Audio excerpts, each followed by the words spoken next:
AICC chief Kharge వివాదాస్పద వ్యాఖ్యలు చేశారు. ప్రధాని మోడీని ఉగ్రవాదితో పోల్చారు మల్లికార్జున ఖర్గే. ఉగ్రవాదితో అన్నాడీఎంకే పొత్తు ఎలా పెట్టుకుంటుందని ప్రశ్నించారు. దక్షిణాది హక్కుల్ని ప్రధాని మోడీ హరిస్తున్నారని మండిపడ్డారు మల్లికార్జున ఖర్గే.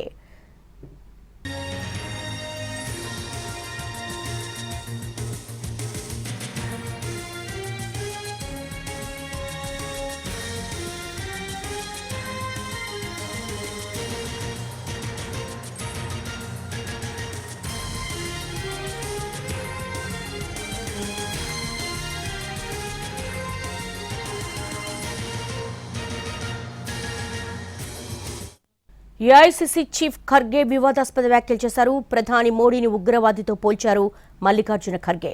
ఉగ్రవాదితో అన్నాడీఎంకే పొత్తు ఎలా పెట్టుకుంటుందని ప్రశ్నించారు. దక్షిణాది హక్కుల్ని ప్రధాని మోడీ హరిస్తున్నారని మండిపడ్డారు మల్లికార్జున ఖర్గే.